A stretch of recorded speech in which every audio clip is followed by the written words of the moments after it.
Bonjour à toutes et à tous et bienvenue pour ce second webinaire du parcours littoraux de demain, s'adapter avec la nature.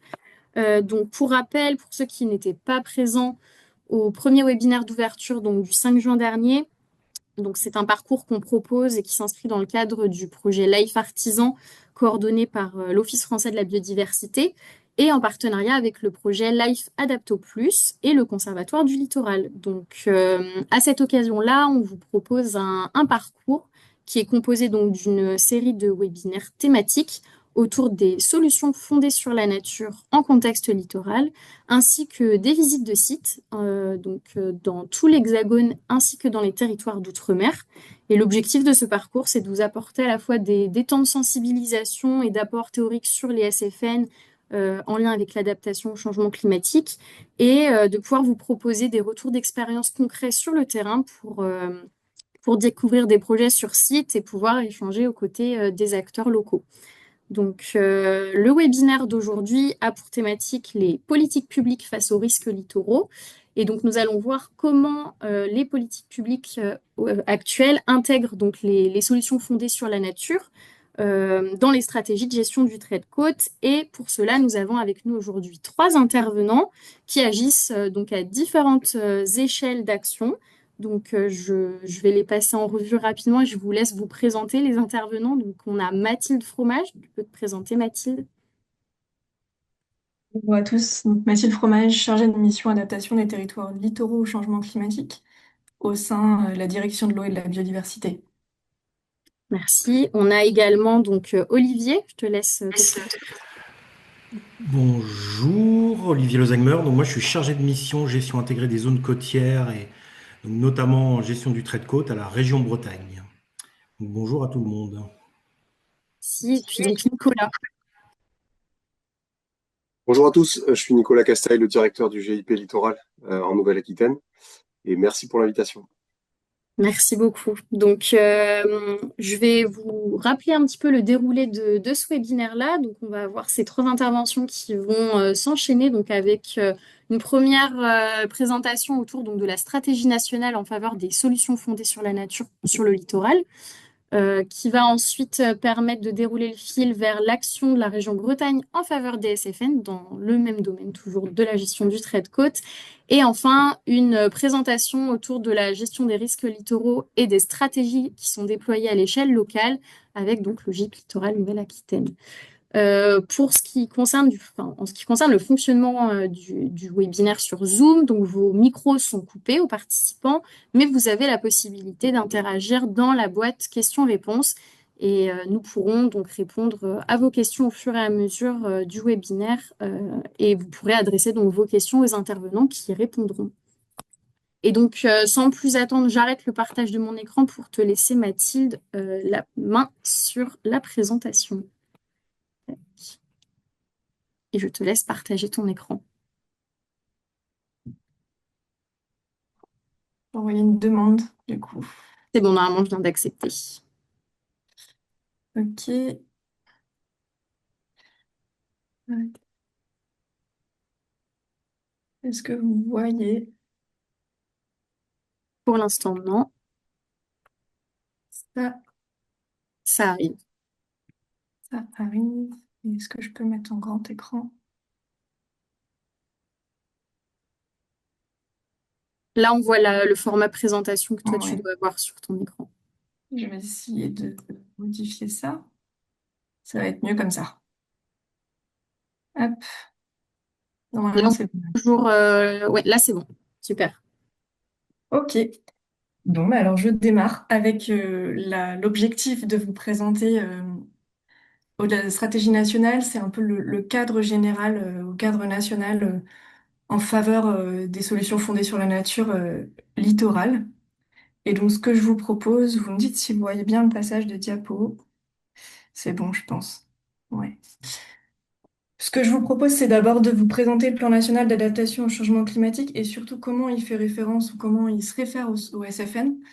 Et puis après, dans un second temps, venir plus en détail sur la stratégie nationale de gestion intégrée du trait de côte, donc la SNGITC, qui s'ancre dans le PNAC et qui précise, qui détaille un peu les actions en faveur des SFN littorales. Et dans un troisième temps, je vous présenterai les deux appels à projets portés par le ministère en charge de la transition écologique, qui sont des outils financiers pour initier et supporter des projets de SFN littoral. Donc, le PNAC, le troisième PNAC est sorti cette année. Et il s'appuie donc sur la trajectoire de réchauffement de référence pour l'adaptation au changement climatique, qui considère un réchauffement moyen de 4 degrés à l'horizon 2100 en hexagone.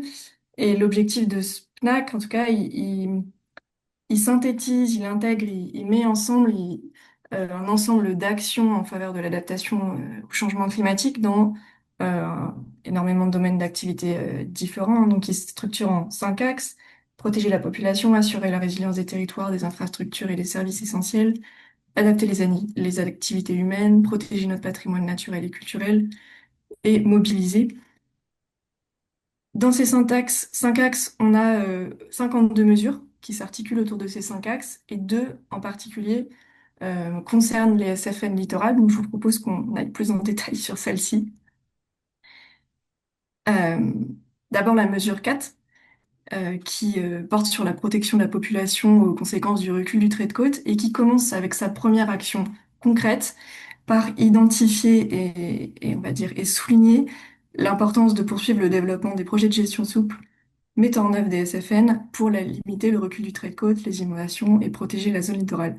Donc, avec une action concrète qui est le cofinancement du programme LIFE Adapto Plus, mais au-delà de ça, ça met bien en évidence que les SFN sont identifiés comme un outil d'adaptation de la zone littorale.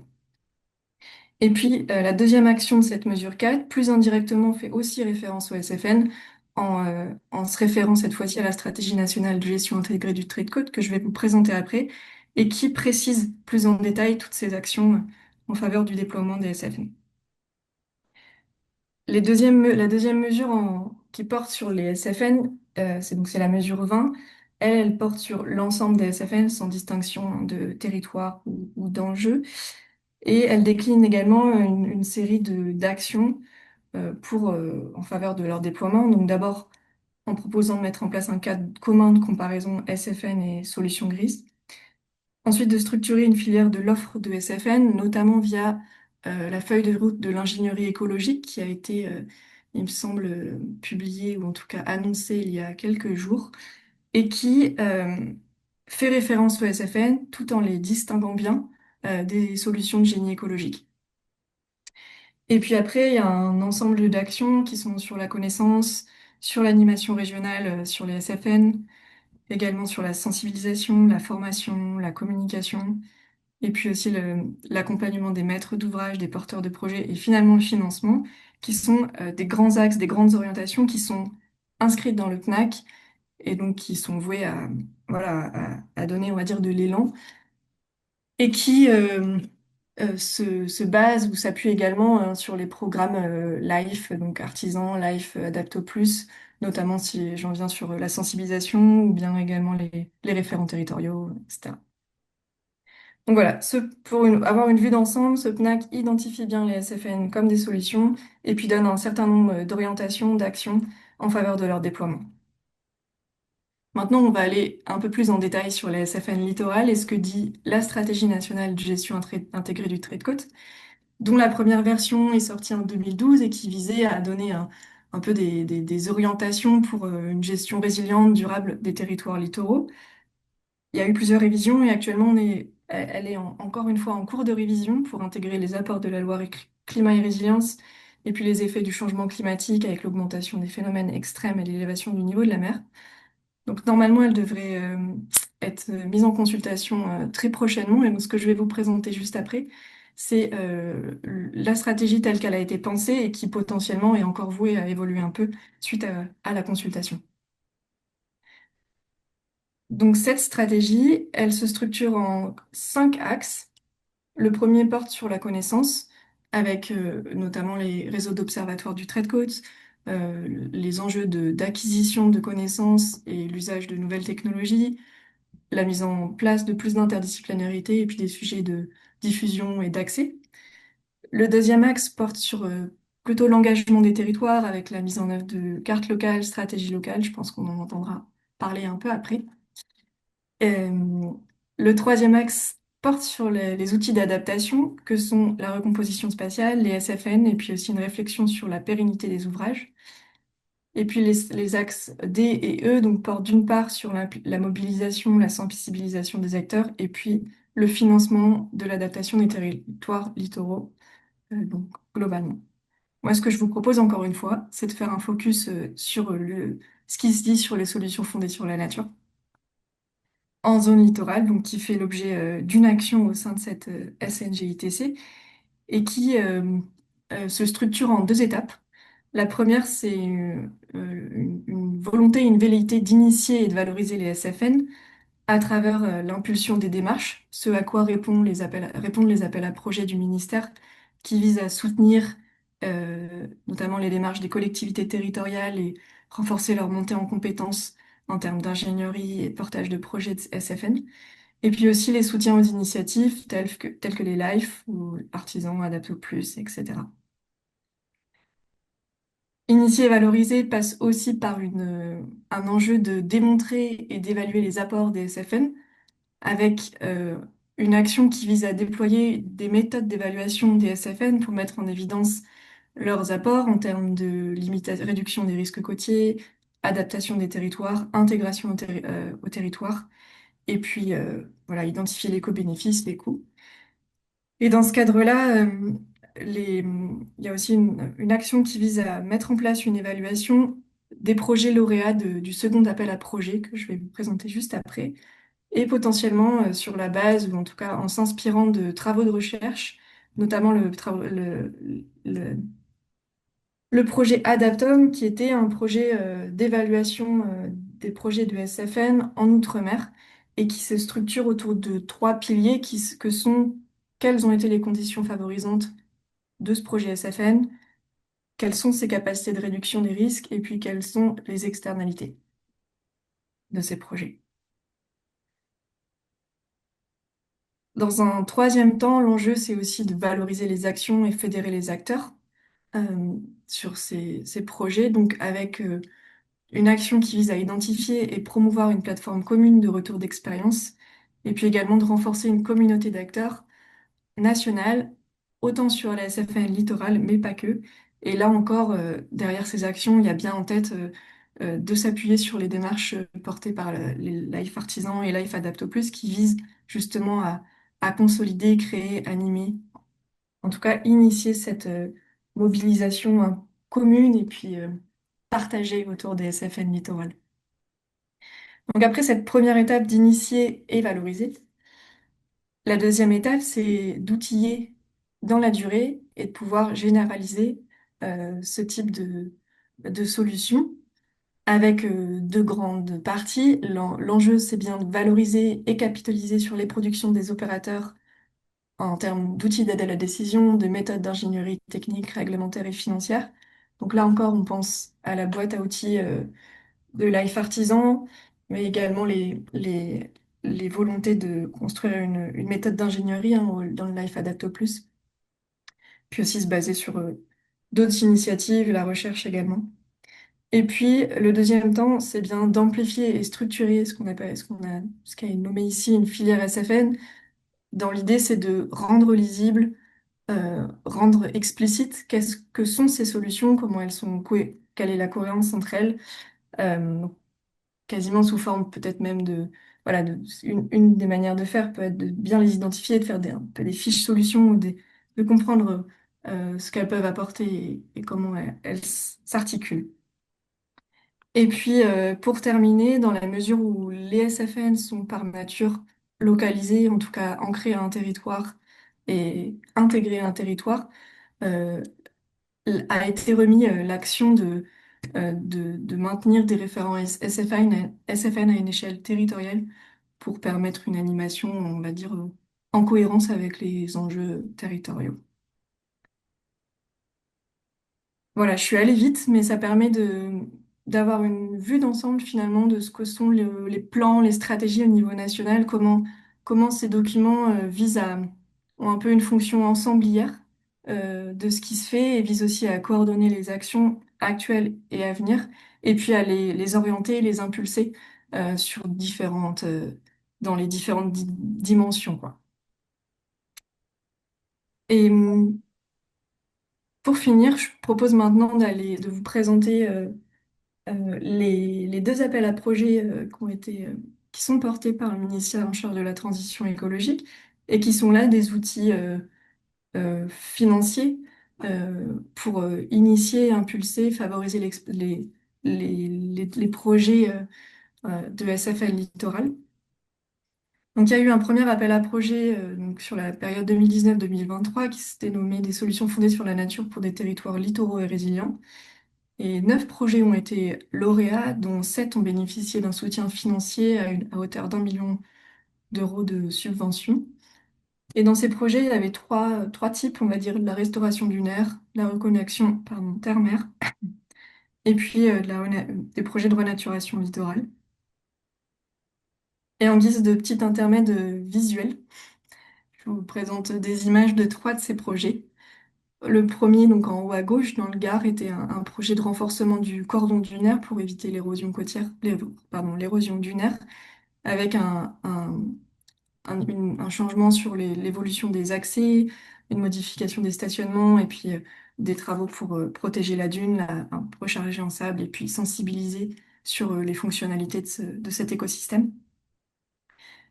Le deuxième projet en haut à droite où on a des photos avant-après, donc se situe à Saint-Paul à La Réunion et visait à reprofiler la plage en vue de diminuer l'énergie de la houle.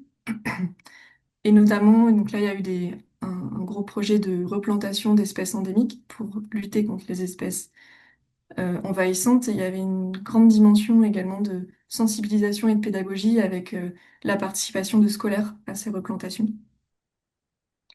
Et puis le troisième projet donc, se situe à Bidart dans les Pyrénées-Atlantiques, qui était là un projet de réaménagement, de recréation d'espaces naturels avec l'effacement d'un stationnement notamment.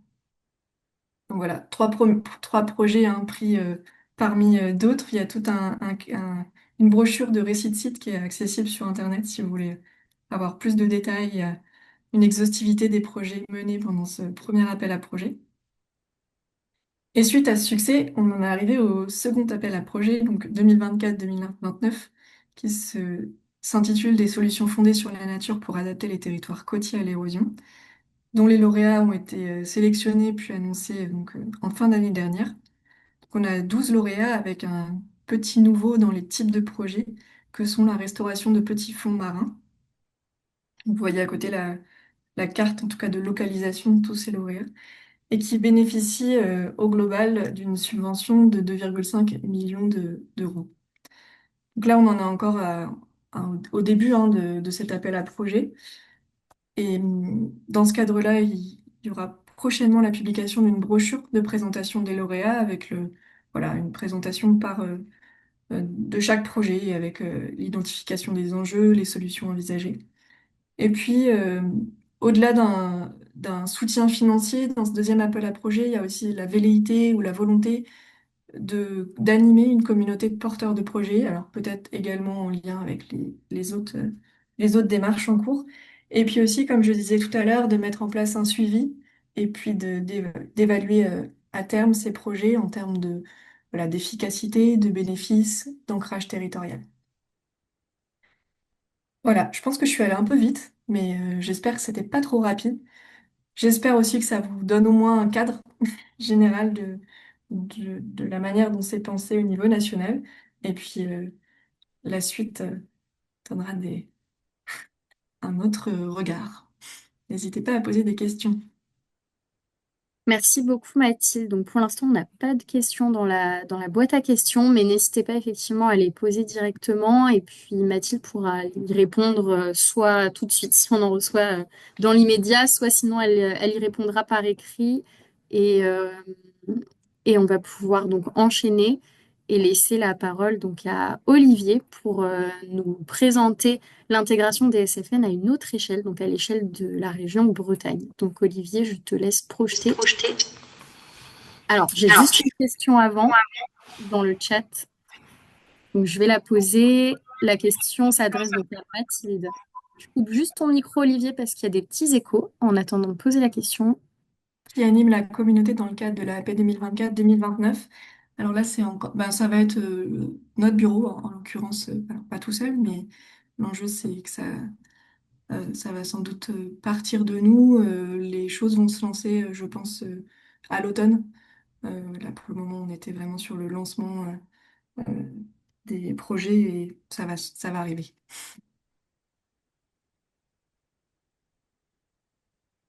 On a une autre question qui vient d'arriver. Sur le point concernant la structuration des filières de l'offre SFN, où peut-on trouver la feuille de route de l'ingénierie écologique qui a été évoquée? Alors, a priori, elle a été lancée, si je ne me dis pas de bêtises, mardi dernier. Donc, soit elle est déjà en ligne, soit elle devrait l'être très prochainement.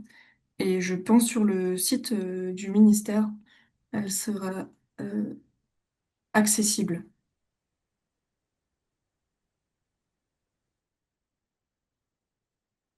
On vient d'avoir le lien dans la boîte à questions, c'est parfait. Donc on va pouvoir enchaîner, puis s'il y a d'autres questions pour Mathilde, n'hésitez pas à les inscrire directement dans la boîte à questions et on va pouvoir donner la parole à Olivier. Donc Olivier, je te réactive ton micro et je te laisse la possibilité donc de partager ton écran. Alors, j'ai déjà lancé le partage. Je ne suis pas certain que ça marche. Ça marche, mais pas en mode présentation. Alors, est-ce que c'est mieux comme ça?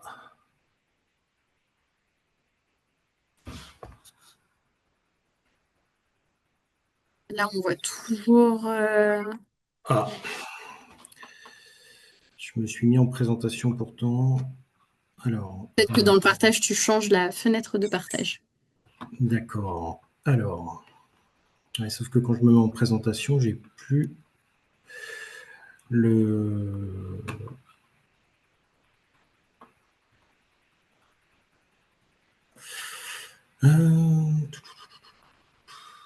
Si je fais peut-être tout l'écran, ça ne marche pas. Est-ce que tu souhaites sinon que je partage? Je réessaye là, et puis sinon tu vas le faire effectivement. Je repasse en mode présentation. Est-ce que là, c'est mieux pour vous? Ça charge, je pense. Pour l'instant, ça n'a pas bougé. Ça n'a pas bougé. C'est toujours Bah, tu peux le faire effectivement, c'est peut-être plus simple. Hein. bien. Dans ce cas, je le fais. Ouais. Désolé, hop. Aucun problème.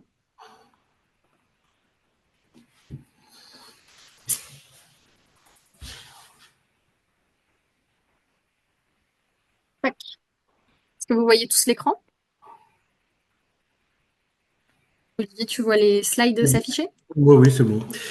Super. Donc, rebonjour à tout le monde. Effectivement, merci pour l'invitation. Et donc, moi, je vais vous présenter l'action de la région Bretagne en faveur des SFN, et puis donc sur la question particulière du trait de côte. Donc, on va pouvoir avancer à la diapo suivante.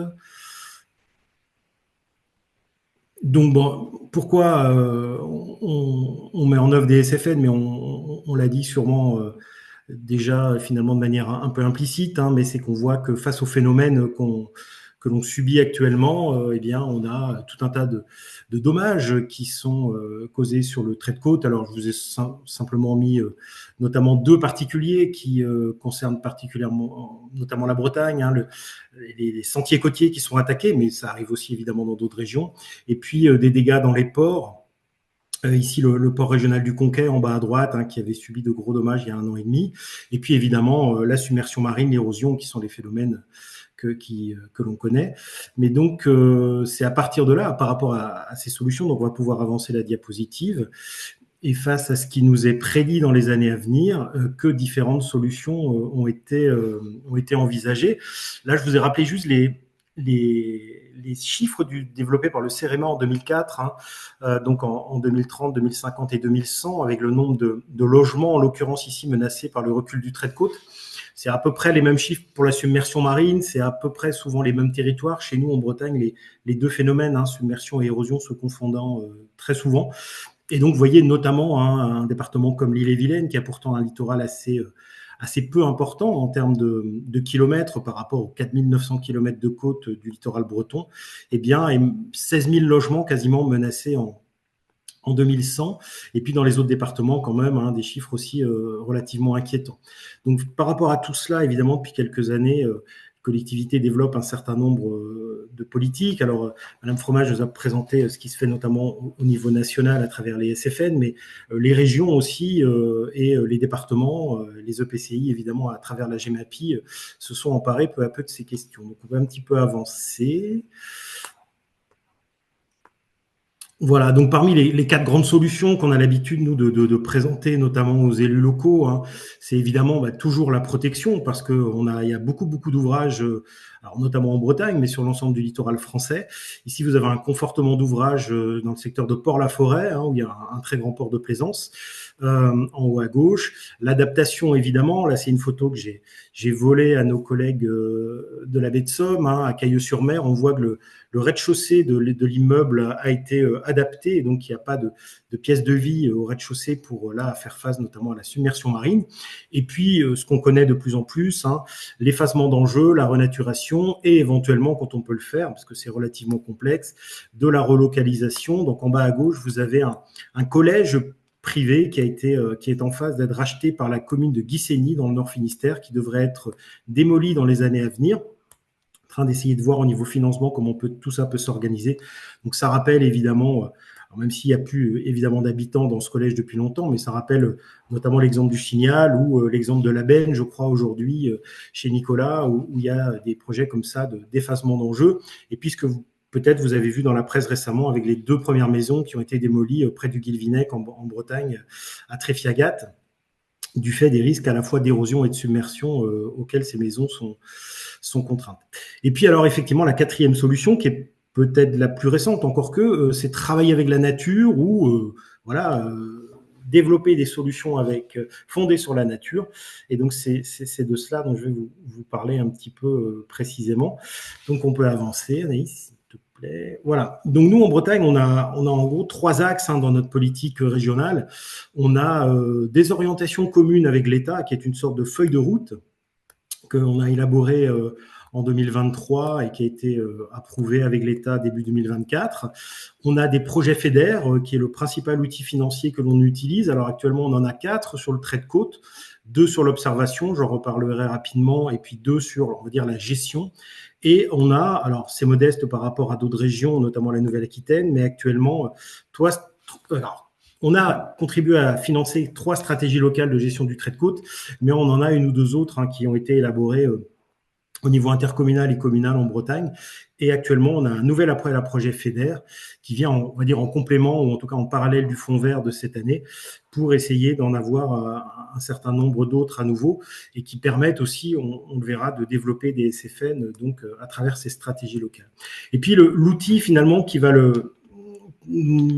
le moyen long terme nous permettre de développer le plus les SFN en Bretagne, c'est le SRADET, donc le schéma régional d'aménagement de développement durable et d'égalité des territoires et d'équilibre des territoires, qu'on a fait modifier, que nos élus ont souhaité modifier à la suite de l'évolution donc de la loi climat. Alors sur différents aspects, alors notamment le ZAN évidemment, mais on a eu une petite fenêtre dans cette modification du SRADET de 2024 pour parler de gestion du trait de côte, et on en a profité pour évidemment, c'était peut-être pas si évident que ça d'ailleurs, parler des SFN et inciter les territoires à développer des SFN. Donc voilà, donc 3 axes pour cette politique qui désormais est mise en œuvre et qui continue de se développer, puisqu'encore une fois, cette année, on a un nouvel appel à projet FEDER avec, on espère, à la fin 3 intercommunalités pour des stratégies locales qui vont, pour certaines d'ailleurs, solliciter aussi du fonds vert. Donc là, on serait un peu en une sorte de cofinancement avec l'État, donc ce qui sera assez intéressant pour les territoires, parce que ça leur permettrait peut-être d'avoir un petit peu plus d'argent.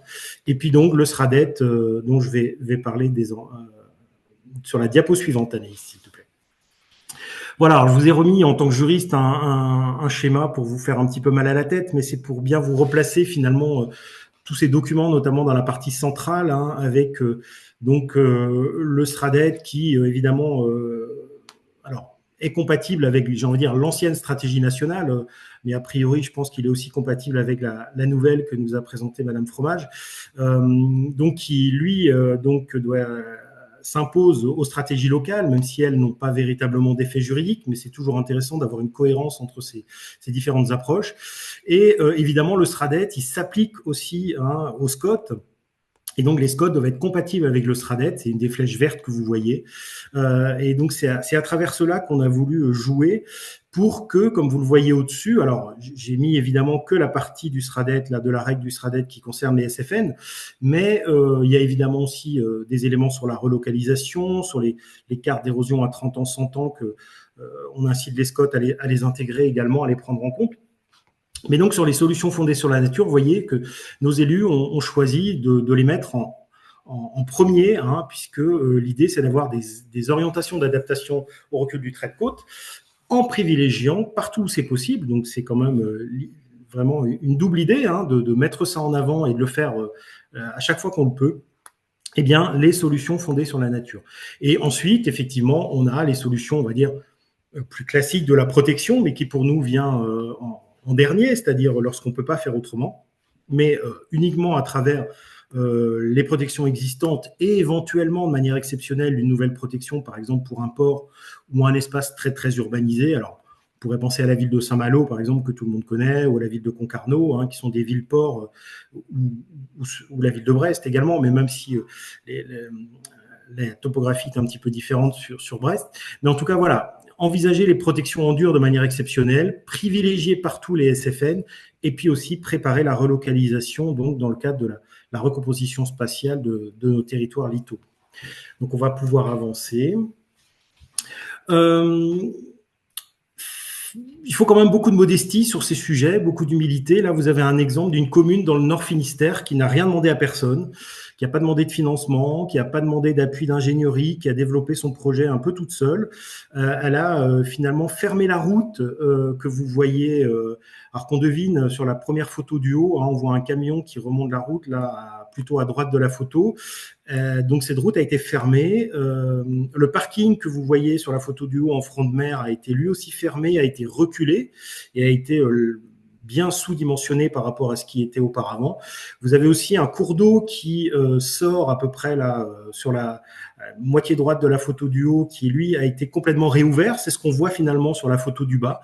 C'est cette passerelle piétonne avec ce ruisseau donc qui a retrouvé son libre cours, la dune qui a été réhabilitée puisque la route a été donc fermée, la route qui venait sur la photo du bas, la route venait donc là, descendait de la gauche pour ensuite rejoindre notamment le parking et puis donc le nord de la commune.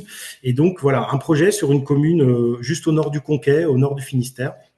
Mais encore une fois, un projet fondé sur les SFN, mais sans vraiment le dire et sans non plus, encore une fois, s'inscrire dans un cadre régional ou départemental. Simplement une commune qui avait envie de réhabiliter ce site et qui l'a fait avec donc différentes solutions, j'ai envie de dire, fondées sur la nature. Donc là, encore une fois, il y a des choses qui peuvent se faire sur nos territoires et dont on n'a pas toujours forcément connaissance en aval, mais c'est toujours intéressant de voir les territoires finalement s'inspirer de toutes ces solutions qu'on peut développer par ailleurs. Donc, on va pouvoir avancer, Anaïs. Alors, évidemment, nous, quand on parle SFN en Bretagne, on parle quasiment systématiquement du site Adapto de la baie de Lancieux. Madame Fromage a évoqué évidemment la suite avec Adapto Plus, où aujourd'hui, malheureusement, il n'y a pas de site en Bretagne, mais pour Adapto, donc, qui a été clôturé en 2023, on a ce site de la baie de Lancieux où les choses sont allées très vite, puisque en 2020, la brèche que vous voyez sur la photo du haut, en plein milieu de la digue à la mer, alors aujourd'hui, elle est plus vraiment à la mer, puisque vous voyez que la marée haute de la mer monte jusqu'à la maison, qui était avant à peu près à 450 mètres de la mer, puisque la mer s'arrêtait à la digue. Et donc, en 2020, l'ouverture au moment du premier confinement d'une brèche dans cette digue a fait que la mer désormais rentre, et vous le voyez à peu près à 450-500 mètres désormais vers l'intérieur des terres, avec des conséquences, vous le voyez, très importantes, puisque là, alors c'était une très grande marée l'année dernière avec des conditions météorologiques très favorables. Donc on a un peu l'impression d'être sur un lac, mais on est bien donc au fond d'une baie, donc pas très loin pour ceux qui connaissent peut-être pas très bien la Bretagne, hein, pas très loin, un peu à l'ouest de Saint-Malo et de Dinard, une vingtaine de kilomètres de Ninard, donc au fond de ce qu'on appelle la baie de Lancieux, et donc un site qui avait été poldérisé à partir du XVIIe, puis le site avait été agrandi au niveau du polder au cours du 19e pour essentiellement des questions agricoles. Et donc là, désormais, le choix du Conservatoire du littoral, ça a été, est-ce qu'on fait 1 million d'euros de travaux pour sauver cette digue, entre guillemets, ou est-ce qu'on la laisse partir au moment où les brèches vont commencer à se former? Et donc, c'est le choix qui a été fait. Ça a été donc de laisser la brèche se développer. Et d'une brèche de 3-4 mètres en mars 2020, on est passé aujourd'hui à une brèche à peu près d'une 50aine de mètres. Et donc, on va pouvoir avancer, Anaïs, s'il te plaît. Et donc, vous voyez que c'est un site, alors là, on le voit, entre guillemets, depuis la mer. Donc, on voit la mer rentrer par cette brèche dans la digue. Et donc, vous voyez les dépôts qui brillent, les dépôts de vases qui brillent sur ce site, qui était avant, en fait, une prairie, où il y avait notamment des animaux qui étaient tranquillement en train de se nourrir au sein de la prairie. Mais désormais, donc, c'est bien une vasière qui l'a remplacé. Et donc, vous voyez en bas que nous, on s'en sert. Donc là, vous voyez notamment des élus. Là, quelques élus morbihanais, notamment devant cette brèche en 2022. Une visite qui avait été organisée donc pour bien faire la publicité des SFN, je dirais, de manière très basique, pour montrer que c'est possible de laisser revenir la mer, que c'est possible de laisser une brèche dans une digue, que c'est pas la fin du monde, et puis de montrer aussi tous les changements que ça implique, notamment en termes de biodiversité, de paysage, mais aussi, j'y reviendrai, de conséquences juridiques, notamment sur les limites du domaine public maritime, par exemple. Donc, on va pouvoir avancer, Anaïs. Voilà, donc juste quelques éléments un peu de... évidemment, tous les changements, là, je ne les ai pas évoqués, notamment par manque de place, mais vous voyez le site dans les années 60, sur la photo en haut à gauche, avec bien là un site qui était totalement en culture au niveau agricole, avec des parcelles, avec différentes choses qui étaient cultivées. Le site en bas à gauche, qui est là, ouvert à la mer, donc là, on voit que le sel a tout grillé, donc on voit toute cette zone blanche que vous voyez tout à l'heure, il y a 2 diapos, vous la voyez en eau, là, vous la voyez à marée basse, là, c'était au moment où le sel a remplacé finalement l'ensemble des végétaux et avant que la vase ne se dépose. Donc, on était sur un espace totalement blanc, là, sur cette vue aérienne. Et puis, en bas à droite, vous avez un élément de conséquence, c'est-à-dire que vous avez la bande des 100 mètres qui est matérialisée, ainsi que la propriété du Conservatoire du littoral qui est en bleu. Et donc, vous voyez que la bande des 100 mètres, eh bien, aujourd'hui, elle n'est plus valable, puisque les limites du domaine public maritime, excusez-moi, ayant évolué, eh bien, la bande des 100 mètres, il faudrait en fait la mettre tout à droite au niveau de la zone bleue de propriété du Conservatoire. La bande des 100 mètres de loi littorale a à peu près reculé de 450 à 500 mètres. Donc ça, c'est une conséquence quand même importante lorsqu'on fait revenir la mer sur un espace. Et donc, vous voyez que les SFN ont des conséquences juridiques, que ce soit en termes de limite du DPM, mais aussi de limite de la bande des 100 mètres, et puis aussi une autre limite de la loi littorale, que sont les espaces proches du rivage, que vous voyez délimité en jaune, en bas à droite, mais qui désormais ont... Mais là, il faudrait refaire une analyse paysagère et de co-visibilité, etc. Les espaces proches du rivage qui ont potentiellement, eux aussi, reculé vers l'intérieur des terres du fait de l'avancée de la mer vers l'intérieur du territoire. Donc évidemment, tout ça s'accompagne d'une évolution de la biodiversité, puisqu'on est passé d'une prairie à des vasières, comme je l'ai dit, une évolution du paysage, vous l'avez vu, et donc aussi des conséquences juridiques, comme je le viens de l'indiquer, mais il y a tout un tas d'autres conséquences que je n'ai pas forcément là le temps de développer, mais donc un site très intéressant pour nous, parce que il ne s'agissait pas de dire il va se passer quelque chose, on a un projet, on va faire ci, voilà des photomontages. Là, vraiment, on est en direct et on peut voir à chaque marée haute, finalement, la mer réentrer dans cet espace et voir toutes les conséquences que ça peut avoir de manière très pratique. Donc, on va pouvoir avancer, Anaïs.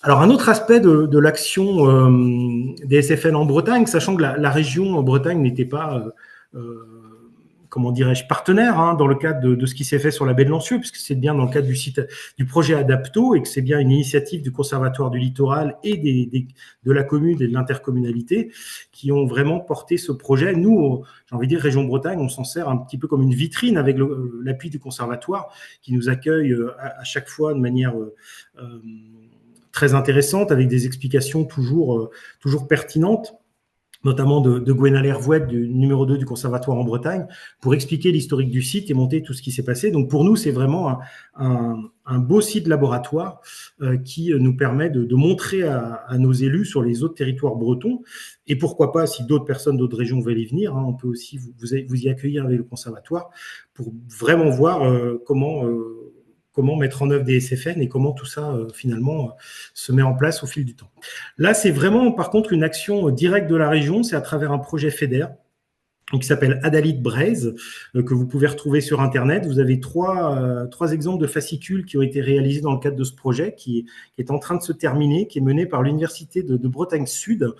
Mounsef Sedrati, d'ailleurs, avait été accueilli lors du séminaire à la Défense par le ministère en juin 2024, si je dis pas de bêtises, ou alors tout fin mai 2024. Donc, il y a quasiment tout juste un an. Et donc, c'est lui hein, qui porte ce projet avec les personnes qui travaillent avec lui à l'UBS, donc à Vannes, et puis aussi au sein de ce qu'on appelle l'Observatoire citoyen du littoral morbihanais. Et donc, ils ont fait une analyse des SFN, et puis ils ont aussi développé des choses plus locales par rapport à ce qu'ils font dans le Morbihan. Et donc là, on est vraiment très satisfait à la région de les accompagner grâce au FEDER pour avoir creuser ces questions des SFN et puis les développer. Et puis d'ailleurs, ils vont développer des choses encore sur Gavre, notamment dans le cadre du nouvel appel à projet dont Madame Fromage nous a parlé tout à l'heure. Donc voilà, le travail se poursuit avec à chaque fois la volonté donc de capter le sable, voilà, j'y reviendrai tout à l'heure pour bien essayer de sauver le plus longtemps possible ce site, notamment très sensible de Gavre, donc juste en face de Lorient.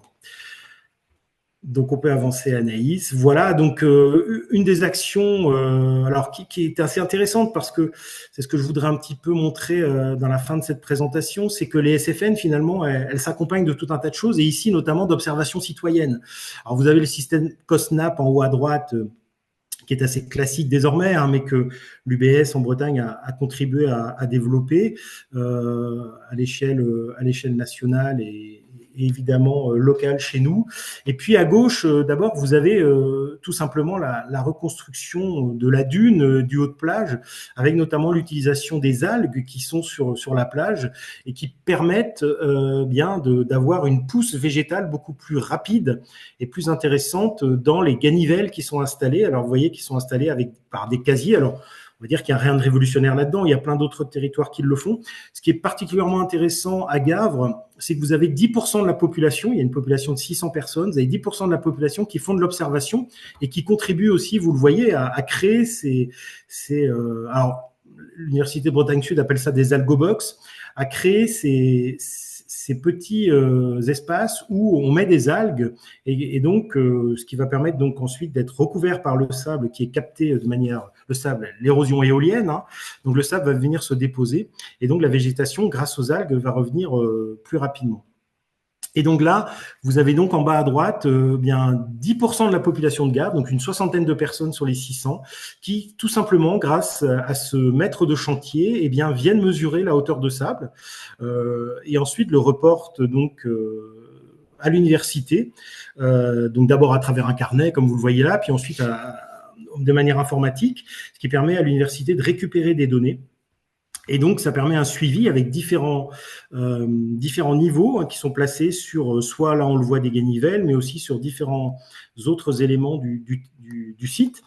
Et donc, ça permet de traiter des données et de montrer, puis aussi d'impliquer 10% de la population, c'est quand même très intéressant, qui sont directement impliqués à la fois à la mise en œuvre des SFN et au suivi de ce que ça engendre sur le terrain au fil des années.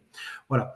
Donc, une initiative aussi, alors qui a été récompensée d'ailleurs il y a 3-4 ans maintenant par un prix national qui était d'ailleurs dans le cadre du Life Artisan, si je ne dis pas de bêtises, à Lille, sur les actions qui sont menées donc, sur le secteur de Gave, en lien et aussi là, avec l'intercommunalité de Lorient Agglomération, évidemment, dans le cadre notamment de la compétence GEMAPI de l'EPCI.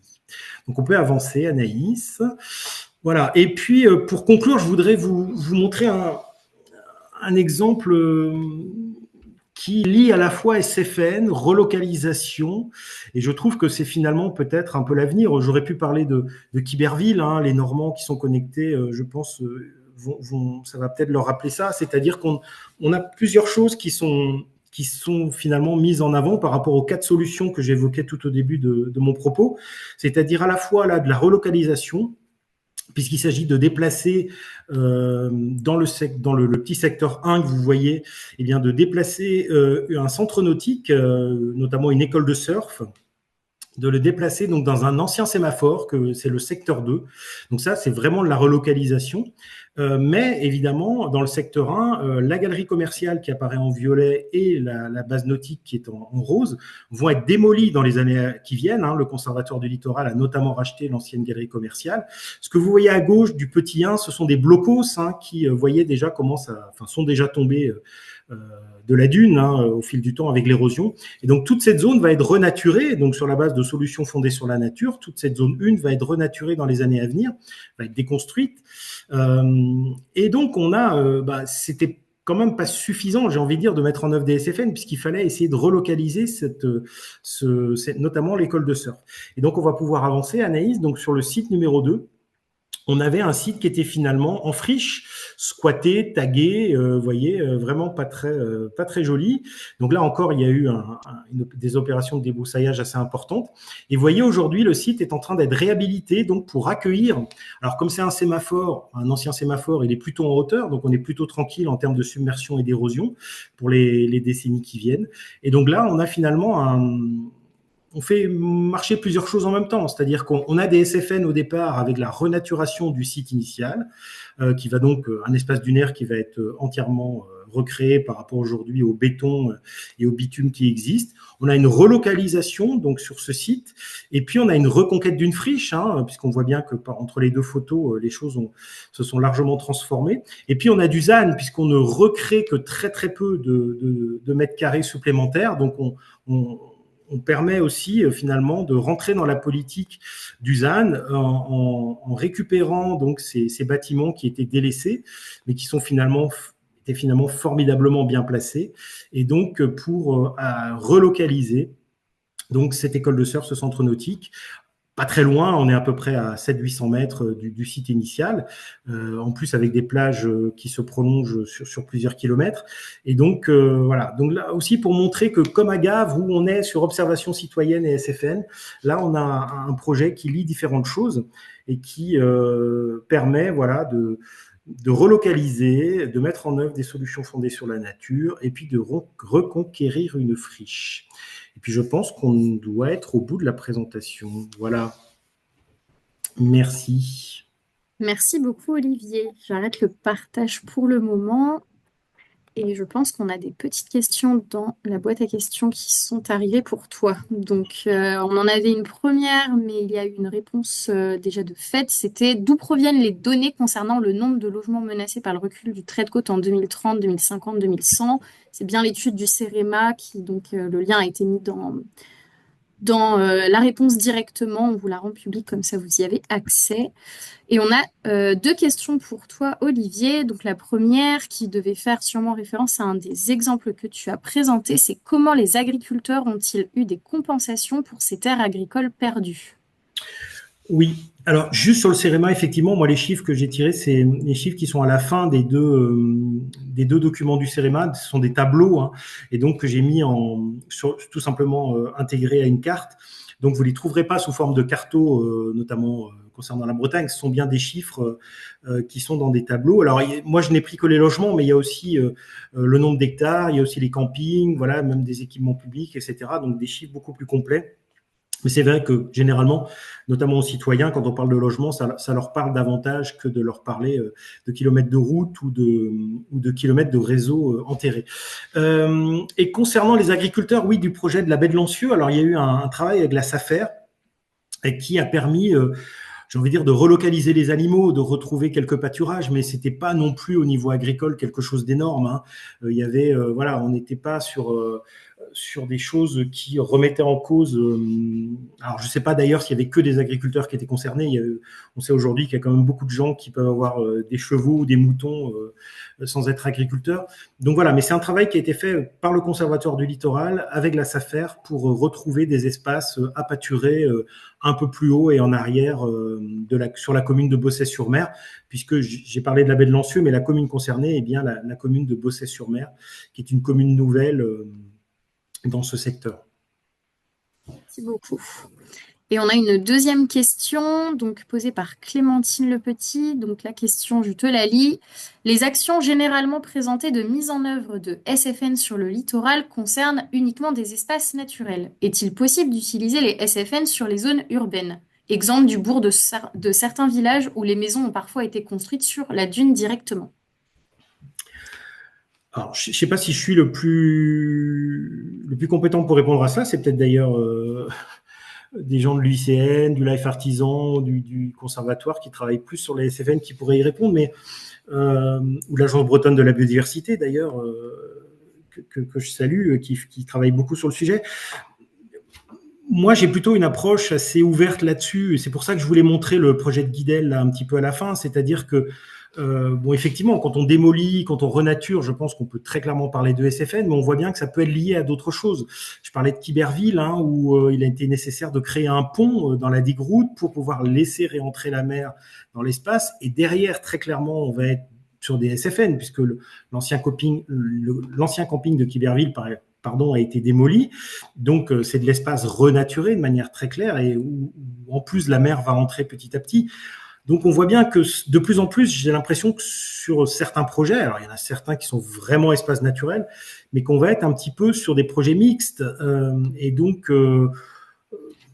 oui, alors, je sais pas, moi je pense qu'on peut pas parler de SFN peut-être avec à moins qu'on fasse de la démolition de maisons ou de bâtiments et de renaturation vraiment très importante d'espaces urbains, mais je pense que c'est pas encore tout à fait lancé cette histoire. Je parlais tout à l'heure des deux maisons à Tréfiagat. Bon, c'est deux maisons dans un quartier qui en fait au moins 50-60, quoi. Et le bourg d'ailleurs n'est pas très loin, donc on est quasiment dans une continuité urbaine. Donc voilà, moi je reste assez partagé. Je sais qu'il y a des gens qui sont très attachés à un caractère très strict des SFN. Moi, j'ai plutôt une approche plus souple, mais je ne sais pas si on peut vraiment répondre favorablement à l'interrogation de cette personne. Eh bien, on a un commentaire de Florence Lavissière, donc du comité français de l'UICN, qui rappelle que les SFN se basent donc sur le standard mondial qui détermine justement 8 critères sur lesquels reposent les solutions fondées sur la nature et que donc il ne suffit pas de renaturer pour être obligatoirement une SFN. Il y a d'autres critères à prendre en compte, notamment la participation et l'acceptation aussi sociale, la gouvernance et les enjeux aussi de résilience socio-économique de ces solutions-là. Ce sont des éléments qu'on a détaillés dans le premier webinaire d'ouverture du parcours, donc ce webinaire qui a eu lieu début juin, et dont on mettra le lien replay sur la page du Life Artisan et que vous pourrez donc consulter pour avoir plus de détails concernant les critères et la définition autour des SFN. Et c'est pour ça d'ailleurs j'insistais sur le projet de Gavre, hein, puisque voilà l'implication de 10% de la population de la commune, c'est quand même la population permanente, parce que l'été il y a plus de monde, mais c'est effectivement quelque chose qui semble très important. Mais on voit bien que tout ça s'imbrique dans des projets qui sont de plus en plus complexes en matière de gestion du trait de côte. Et c'est vrai que moi j'entends qu'on souhaite qualifier de manière extrêmement précise les SFN, mais ce que je voulais montrer aussi, c'est que voilà, c'est que ça s'intègre avec d'autres actions et que finalement, pour que tout ça puisse marcher ensemble, parfois, il faut essayer de vraiment de répondre à la réalité du territoire et finalement voilà, ça nécessite parfois des petites adaptations. Et oui, ce qui peut apparaître comme peut-être pas tout à fait SFN à certains niveaux, au niveau local, quand même, c'est quand même très intéressant d'essayer de faire avancer ces solutions fondées sur la nature, même si encore tout ne peut pas être parfait par rapport aux critères internationaux, je l'entends bien. Par rapport, nous, ce qui nous importe, c'est aussi, voilà, on a quand même toujours la tendance de certaines personnes à vouloir faire des digues, faire des murs, faire des enrochements. Et donc, tout ce qui peut être solution alternative, même si, encore une fois, ce ne sont pas des SFN parfaites, eh bien, nous semble à développer et à soutenir à chaque fois qu'on le peut. Voilà. Merci beaucoup pour ces éléments, Olivier. Donc, il n'y a pas d'autres questions visiblement à ce stade, mais s'il y en a, tu pourras répondre directement aux questions dans la boîte à questions. Comme ça, on va pouvoir laisser la parole donc, à notre troisième intervenant, Nicolas. Est-ce que tu souhaites que je projette le diaporama également ou est-ce que tu prends la main sur le partage? Oui, merci Anaïs, je veux bien que tu projettes les diapos et encore merci pour l'invitation. J'ai vu qu'on était assez nombreux autour de la table là aujourd'hui, mais qu'il y a aussi une belle délégation de Nouvelle-Aquitaine avec toute l'équipe de l'Aglo Pays Basque, Nicolas, Bruno, Laurie. Je vois que les Landes sont représentées, la Charente-Maritime aussi. Donc bon, voilà, j'espère que ce que je vais dire va correspondre à la vision des acteurs de notre région. Je vais d'abord dire quelques mots sur le GIP Littoral, l'organisation régionale, notre partenariat.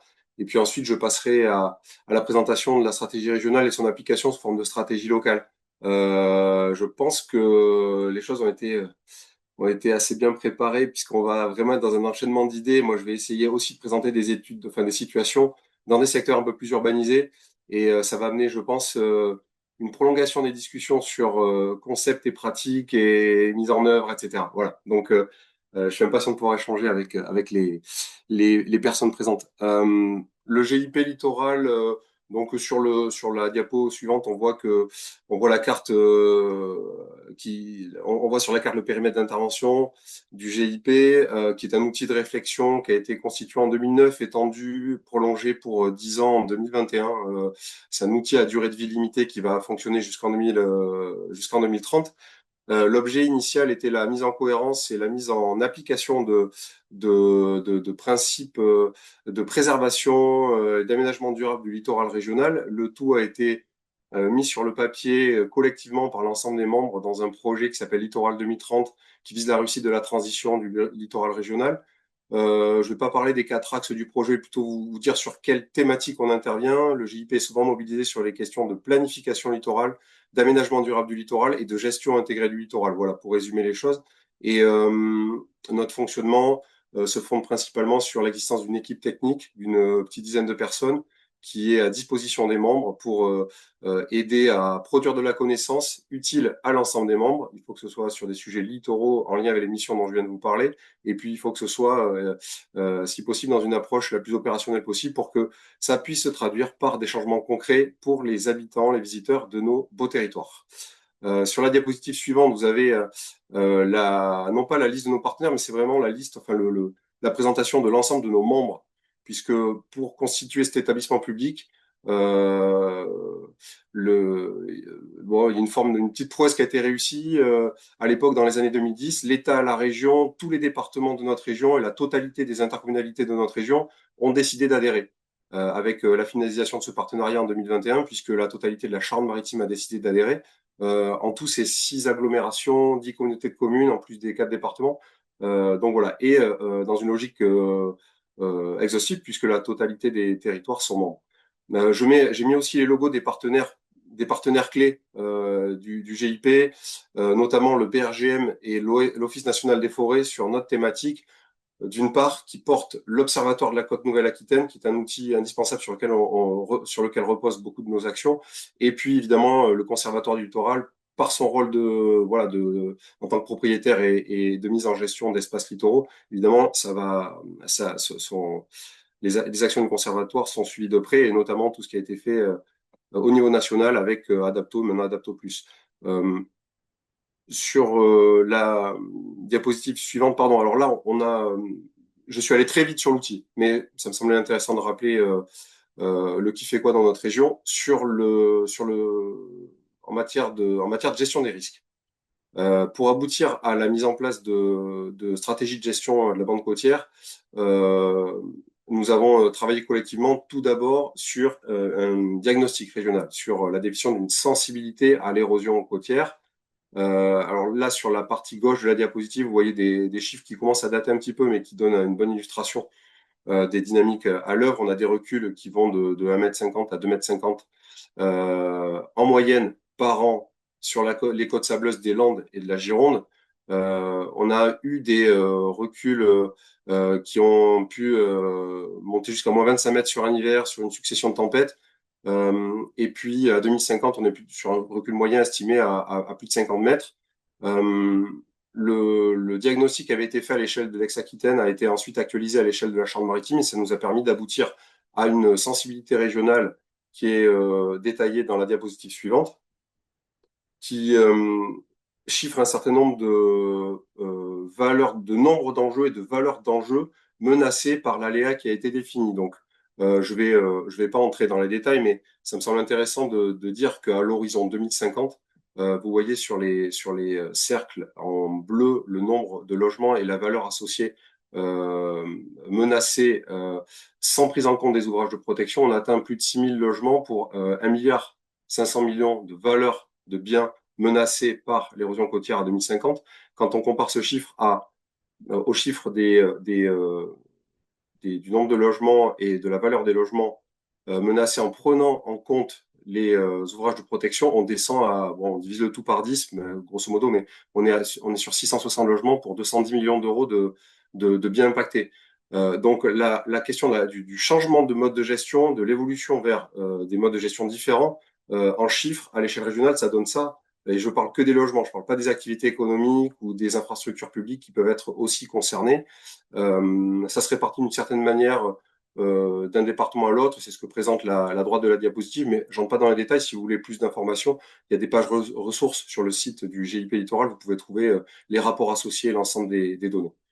Une fois que j'ai dit ça, bon, en termes de méthode à l'échelle régionale, ce qui a été fait, c'est très fortement inspiré et je pense réciproquement a aussi donné quelques billes au niveau national pour produire la stratégie nationale de 2012, qui est en cours d'actualisation, dont l'actualisation va être publiée prochainement, qui est très attendue. Le niveau régional a permis la mise en place d'une méthode, a permis de s'entendre sur un vocabulaire commun et sur la façon de procéder pour aboutir à des plans d'action pour faire face à l'érosion au niveau local. C'est ce que montre la flèche qui descend du niveau national vers le niveau local. Je vais plutôt parler des stratégies locales en illustrant mon propos sur la diapositive suivante en vous parlant des sites qui se sont lancés. Alors, sur la carte de gauche qui représente le littoral de notre région, vous voyez figuré par un carré bleu les stratégies de gestion de la banque côtière qui en sont au deuxième plan d'action opérationnelle. En orange, les stratégies qui en sont à leur premier plan d'action, et puis les carrés blancs montrent les territoires qui sont en phase d'étude et qui sont en train de préparer le lancement de leur démarche. Alors ces stratégies locales, c'est un des supports qui nous permet d'avancer en matière de SFN dans notre région sur le littoral. Elles sont portées, réalisées volontairement par les communes. Elles associent tout le tour de table des partenaires publics que j'ai déjà cités précédemment. Je m'arrête sur le troisième point qui me semble important. En termes de méthode, elles sont produites en passant obligatoirement par une phase d'étude qui compare tous les modes de gestion possibles. Je détaillerai un tout petit peu plus loin les modes de gestion, ce qu'on entend par mode de gestion, mais quel que soit le secteur, les scénarios de lutte active, que ce soit en dur ou en plus souple, de repli stratégique et tous les autres modes de gestion sont comparés à l'aide d'analyses co-avantages, d'analyses multicritères, dans le but de faire les choix les plus pertinents. Mais là où je voulais en venir, c'était que les solutions Fondation Nature sont automatiquement étudiées sur l'ensemble des secteurs, dans les territoires qui se lancent dans une stratégie locale. Et alors, ça conduit pas au fait de les retenir systématiquement, bien évidemment, puisqu'on compare les différents modes de gestion, mais par contre, elles sont à minima systématiquement étudiées, tout comme le repli stratégique. Donc, Comme je disais tout à l'heure, ça permet d'aboutir à un programme d'action pluriannuel et c'est un prérequis pour obtenir des financements ensuite et pour être accompagné au niveau régional pour la réalisation des actions. Je vous parlais des modes de gestion, c'est sur la diapositive suivante que je détaille un petit peu les choses. Alors, vous ne trouverez pas le terme solution fondée sur la nature, puisqu'en 2012, quand on a travaillé sur ces familles de modes de gestion, c'est vrai que le terme était, peut-être qu'il est émergent, ça m'intéresse d'avoir des retours de spécialistes sur le sujet, mais en tout cas, ça n'a pas été remonté comme comme une des façons de caractériser les actions possibles. Et comme je vous le disais, les modes de gestion sont tous étudiés dans le cadre des plans d'action, mais je vais pas les détailler, mais ce qui me semble intéressant, c'est d'indiquer que les actions de gestion peuvent s'appuyer sur des solutions fondées sur la nature, qu'on soit dans le mode de gestion, accompagnement des processus naturels, lutte active souple ou dure ou repli stratégique. Et je vais essayer d'illustrer les choses avec des cas concrets, mais ça me semblait important de montrer en quoi consistaient les différentes solutions qui sont étudiées dans chacune des stratégies locales de gestion de la banque côtière. Euh, voilà pour la méthode. Bon, je conclus sur la méthode en donnant un exemple d'action retenue et mise en œuvre. Au niveau local, alors il y a quelqu'un de la mairie de Cap-Breton dans le public, donc je fais attention à ce que je dis, c'est peut-être Cyril qui s'occupe de ça à la ville. Le, à Cap-Breton depuis 2017, l'accompagnement des processus, enfin, la notion d'accompagnement des processus naturels se traduit par des actions très concrètes qui sont inscrites dans le plan d'action de la stratégie locale de la ville et avec des actions qui sont accompagnées grâce à par l'ONF qui dans notre région est l'organisme expert en matière de génie écologique, en matière d'entretien, de gestion des dunes, de suivi de la migration dunaire. Une convention a été signée entre la ville et l'ONF, ce qui permet à la ville de s'appuyer sur l'expertise des ressources de l'ONF. Je salue Jean-Baptiste, qui est dans le public aussi. L'état des lieux des dunes est fait dans le cadre de la stratégie locale. Il s'agit de dunes communales en partie sur ce secteur-là, ce qui permet d'aboutir à un programme d'entretien sectorisé. On voit que les dunes sont vraiment situées dans une zone intermédiaire entre l'océan et puis des quartiers urbanisés. Donc là, j'illustre déjà des situations qui sont dans des zones avec une occupation humaine assez dense. Les travaux sont menés sur site par des chantiers citoyens accompagnés par la ville et accompagnés dans le cadre de la stratégie locale. Donc, on a une implication du public avec un système de chantier citoyen qui fonctionne très bien, avec des personnes qui se déplacent l'hiver par tout temps, même par temps très froid ou pluvieux. Voilà, il pleut aussi chez nous, Olivier. Et donc, voilà, le travail se fait de manière concrète avec des actions de mise en défense, de guidage du public, de plantation des dunes, des choses assez classiques, j'entre pas dans les détails, ça se fait beaucoup sur l'ensemble de la côte atlantique ou sur les côtes de la Manche. Donc voilà, on a des choses qui se mettent en place dans le cadre de la stratégie locale avec cet accompagnement par l'ONF. J'entre un peu plus dans le détail et je vais essayer d'amener ensuite des exemples qui concernent la mise en œuvre de SFN sur des secteurs qui sont pas automatiquement des espaces naturels. C'est pour ça que j'ai choisi de faire un zoom sur deux situations dans des secteurs urbanisés avec beaucoup d'enjeux potentiellement menacés. Sur la diapo de titre, là, vous voyez une vue aérienne de la ville de Biscarrosse. Et là, je fais encore plus attention à ce que je dis, puisque je pense que Madame le maire de Biscarrosse est présente. Donc, je vais commencer sur la diapo suivante par la ville de Lacanau en Gironde, dont on parle beaucoup quand on évoque la question du repli stratégique. C'est une ville qui a commencé à étudier la façon de gérer l'érosion à l'échelle de la cellule hydrosédimentaire au droit du front bâti de la ville depuis 2012 maintenant.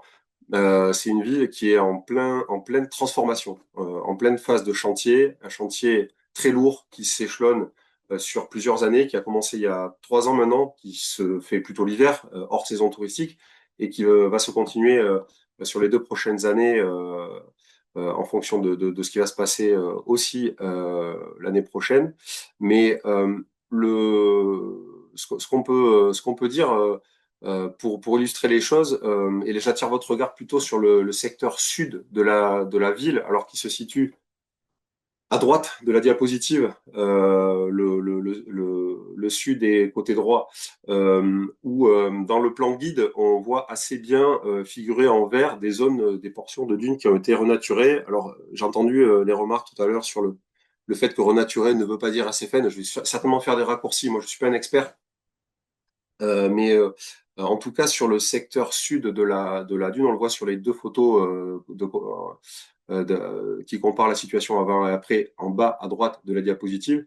Des travaux importants de renaturation ont été faits et là où se trouvaient des dalles gigantesques, des dizaines de milliers de mètres carrés de pavés autobloquants qui étaient en place, tout ça a été remplacé par un milieu dunaire reconstitué des deux côtés de la promenade. Alors la promenade n'a pas été supprimée, on est en zone bâtie, on est très proche du front de mer de Lacanau, dans un secteur très attractif. Mais en tout cas, voilà, cette action-là a été mise en œuvre. Et moi, ce qui me semble intéressant de dire quand on parle de ces secteurs de littoral, sur ces portions de littoral qui sont densément occupées, on se rend compte de la difficulté, voire de l'impossibilité de faire du tout SFN. À Lacanau, tout le front de mer sud a fait l'objet de cette vaste opération de renaturation.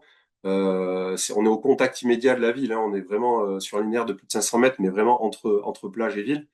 Alors, est-ce qu'on peut qualifier ça de SFN ou pas? Ça peut être intéressant d'en parler, mais en tout cas, on reconstitue un espace naturel littoral on regagne, enfin, voilà, on gagne, la nature gagne sur la ville à cet endroit-là. Et pour autant, la ville travaille aussi sur euh, des travaux de confortement, de protection au droit du secteur le plus dense, un peu plus au nord. On le voit sur le secteur qu'on devine très bien, hein, qui est un segment très linéaire, très droit sur la partie nord du front de mer, et travaille aussi sur la relocalisation de certains espaces publics, les parkings, le poste de secours, la maison de la glisse. On retrouve un petit peu des choses qui ressembleraient à ce que fait Guidel. Les bâtiments les plus au nord du secteur bâti vont être supprimés, démolis, et les activités vont être déplacées dans d'autres bâtiments, d'ailleurs déjà existants. Et donc, on se rend compte en avançant, en pratique, hein, on apprend en marchant ici en Nouvelle-Aquitaine, on se rend compte que les modes de gestion, ils se complètent.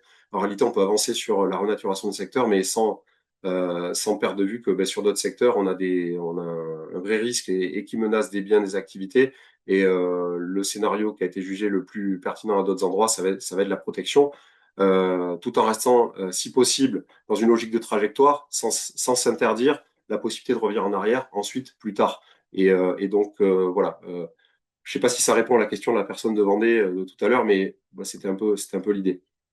Euh, je vais passer au deuxième exemple avec une diapo de synthèse sur ce qui se passe sur la commune de Biscarrosse, avec des actions qui sont menées par la ville de Biscarrosse directement en matière d'aménagement, et puis par la communauté de communes des Grands Lacs en matière de gestion du littoral. La communauté de communes des Grands Lacs porte une stratégie locale de gestion de la bande côtière. C'est un des points bleus d'ailleurs, deuxième génération de stratégie locale de la carte de tout à l'heure.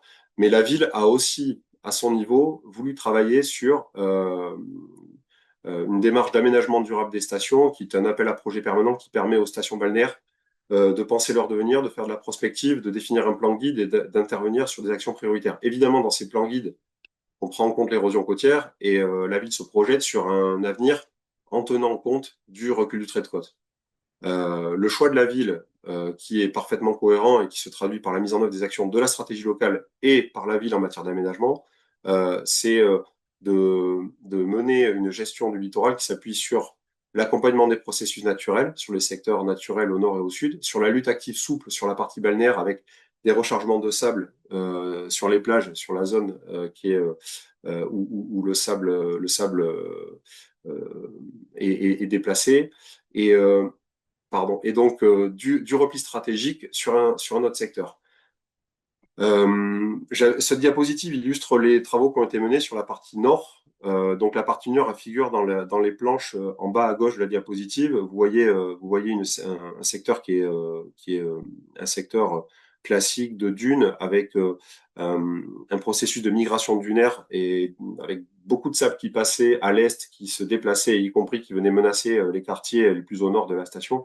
À cet endroit-là, il y a eu un gros travail de reprofilage de la dune nord qui a été mené avec plus de 200 000 mètres cubes de sable qui a été remobilisé sur la plage Et cette action, non seulement, bon, c'est une action qui a été financée dans le cadre de la stratégie locale, mais c'est aussi la première pierre à l'édifice d'un travail de beaucoup plus grande ampleur qui consiste à repenser complètement le front de mer euh, de la ville de Biscarrosse, qui consiste sur le secteur qui est en vert, que vous voyez bien, qui se dessine très bien sur la photo et puis sur les planches, avec l'intention de reconstituer un espace naturel dunaire classique à l'emplacement où la dune avait été végétalisée. Et puis, troisième niveau de difficulté, et peut-être un peu plus tard dans le temps également, sur le secteur qui est bâti avec avec des bâtiments et notamment des activités économiques qui sont importantes pour l'activité balnéaire de la station, le fait d'envisager que pour viser un niveau d'ambition très élevé qui consiste à renaturer l'ensemble de la dune pour en faire un espace plus résilient et pour subir de manière plus tranquille les assauts de l'océan en misant sur la résilience naturelle du milieu, euh, ce projet qui est assumé, porté par la ville, la communauté de communes, bah, se heurte à la difficulté qui est que bah, certaines parcelles, certains terrains sont occupés par des activités privées, par des privés. Donc pour viser l'objectif de renaturation, de reconstitution du cordon dunaire sur l'ensemble de la station, il faut en passer par la mutation de ces terrains. J'entre pas dans les détails, on pourrait faire un webinaire sur le repli stratégique et sur la recomposition spatiale, mais en tout cas, moi, ce qui me semblait intéressant là, avec cette situation, c'est de montrer que sur certains territoires, les solutions fondées sur la nature sont la solution, sont assumées, sont portées politiquement, y compris, mais sont une solution à un niveau d'ambition très élevé. Ça conduit à des chiffrages de projets qui sont vraiment élevés. Je ne vais pas entrer dans le détail du débat sur la valeur des biens, à combien il faut chiffrer ça, combien d'argent public peut être mis sur la table pour renaturer un espace comme ça. Mais ce type de projets sont quand même à concevoir dans un cadre d'accompagnement favorable pour passer de l'idée au projet. Et c'est exactement ce qui est en train de se faire avec des discussions en cours sur la possible signature d'un PPA dans les mois qui viennent. Euh, voilà où je voulais en venir. Peut-être en conclusion, j'espère que j'ai pas dépassé le temps imparti, Anaïs. En conclusion, moi, je comprends la logique qui consiste à pousser la mise en œuvre des SFN, évidemment. Euh, je comprends aussi le souci de définition des familles de gestion, ce qui a été dit hein, lors de la présentation de Madame Fromage hein, sur génie écologique versus SFN, solution grise versus SFN, etc. Pour autant, moi, je vais aller dans le sens de ce que disait Olivier. Moi, je souhaite insister sur le fait que les SFN, elles s'inscrivent en pratique dans nos territoires dans des cadres de gestion plus larges qui excluent pas les autres modes de gestion. Et surtout, on arrive à des résultats concrets grâce à un accompagnement financier, technique, robuste, lisible, et dans une logique de confiance réciproque entre le local qui porte les projets et les niveaux supra qui les accompagnent. Donc je peux pas intervenir dans un séminaire comme ça sans parler des fortes attentes largement exprimées sur déjà par le passé sur le volet 5 de la stratégie nationale, les financements, et si possible sans exclusive, sans a priori sur les modes de gestion. Voilà. J'espère que ça vous va. Merci pour votre attention. Pour plus d'infos sur les projets, il y a beaucoup de choses sur l'onglet projet du site du GIP. Vous trouverez des illustrations sur ces deux sites-là, mais sur beaucoup d'autres sites de la région. Merci beaucoup. Merci beaucoup, Nicolas, pour ta présentation qui a suscité donc plusieurs questions. Donc, je vais les lire. La première, donc, est une question de Philippe Chénaud de Toulon qui demande quelle est l'articulation entre Scott et projet Grand Site.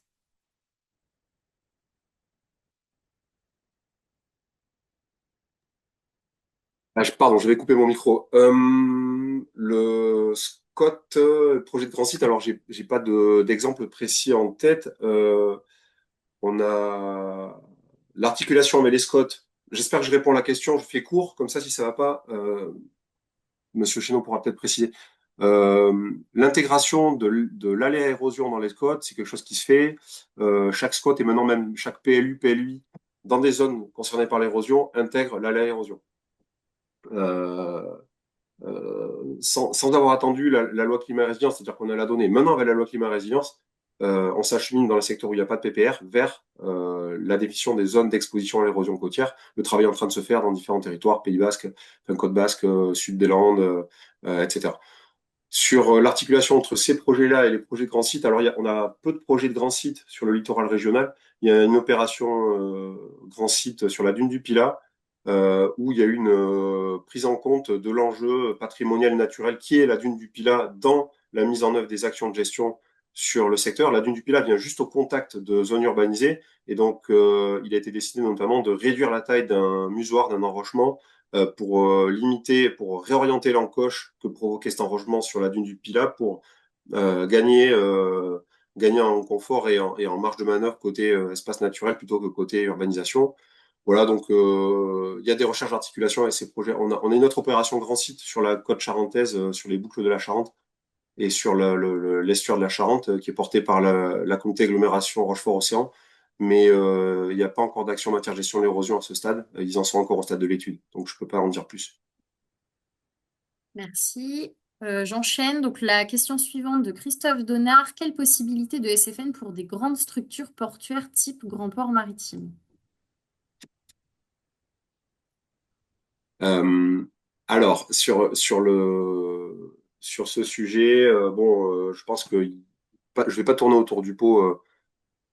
Dans le cas, dans notre stratégie régionale de gestion de la bande côtière, on a pris le parti de considérer que les ouvrages portuaires, que les digues de port, digues d'accès au port, que les chenaux portuaires, etc., devaient être considérés comme des ouvrages pérennes et qui allaient tenir dans le temps, indispensables à l'activité maritime et à l'existence même de l'infra.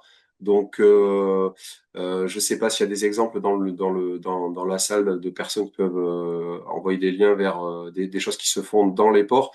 Alors, pour élargir un petit peu la question, dans notre région, le grand port maritime de Bordeaux est un port multisite qui possède des terrains côté Bordeaux, loin dans l'estuaire, en amont, mais aussi très en aval de l'estuaire et aux portes de l'estuaire dans le nord du Médoc.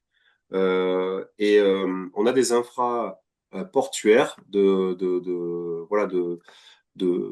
fixation du trait de côte sur des infraportuaires, sur des sites avec des terrains naturels du port qui servent pour des projets de compensation. Et je sais que le port a un service environnement qui travaille quand même sur la mise en place de possibilités de champs d'expansion des crues, des choses comme ça. Donc, il y a des choses qui se passent au niveau du port de Bordeaux à ce sujet, en tout cas. Merci. On a une question également de Marie Delette qui demande comment les habitants sont-ils intégrés dans les changements à venir dans vos différents exemples? Y a-t-il des temps de concertation, d'échange, de formation au-delà de la simple information?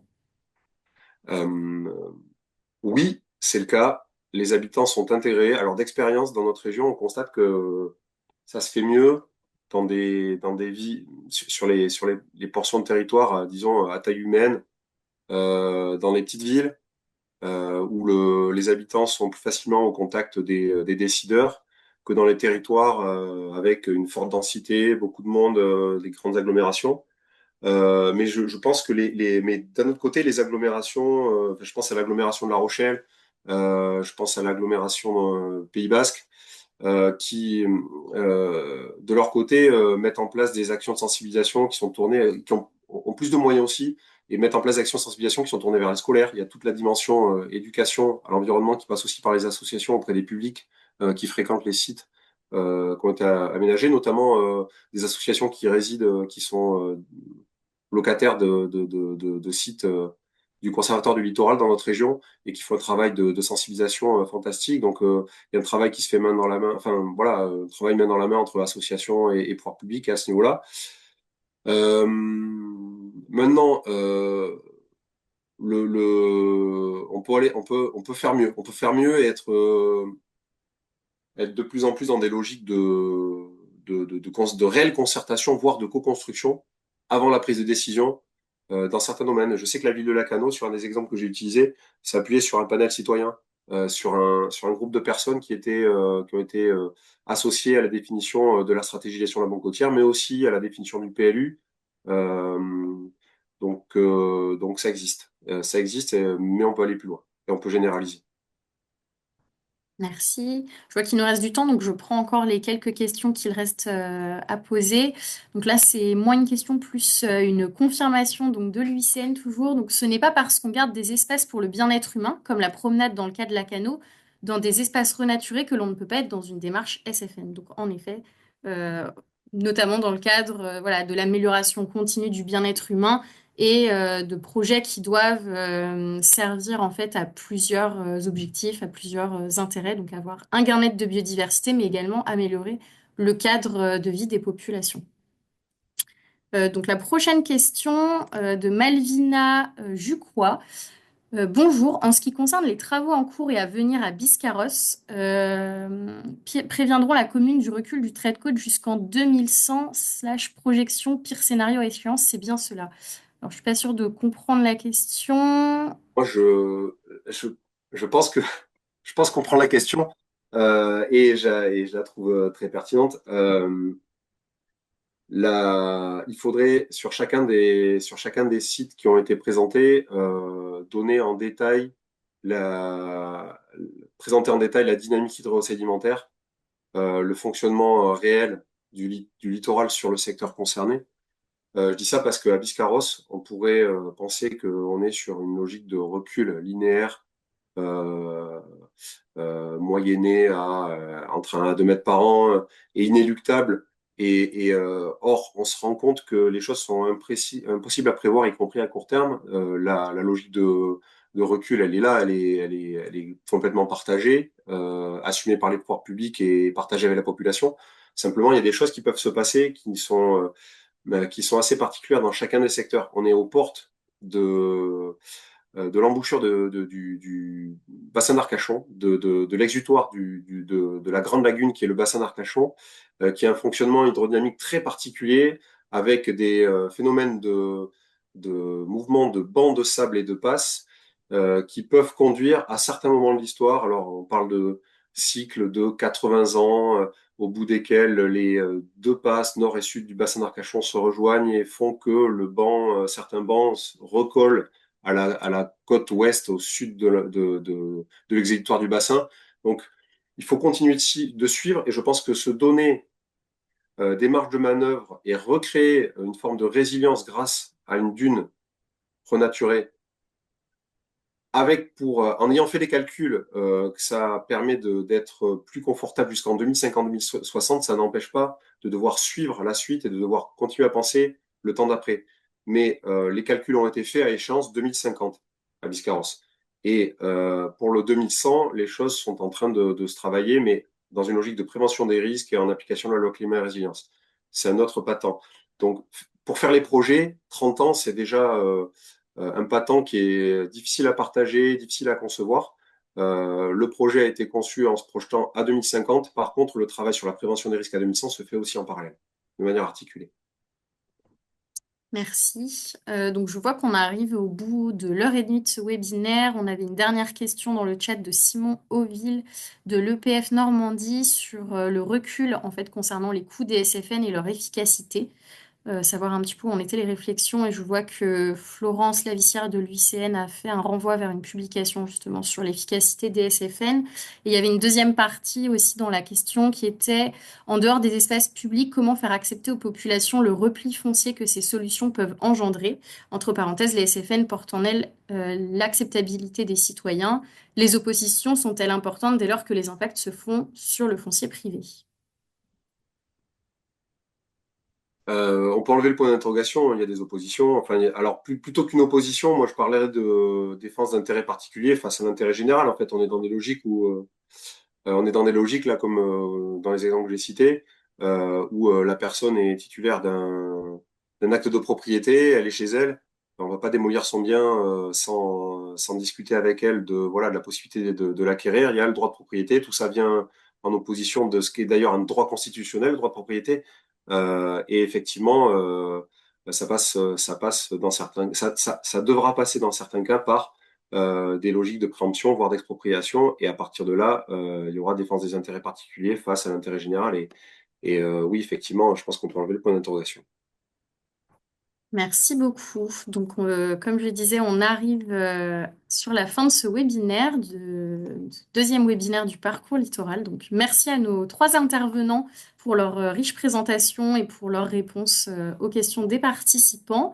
Rapidement, je vous repartage la présentation simplement pour vous partager les prochaines dates du parcours littoral. Donc, on va avoir une petite pause estivale courant juillet-août.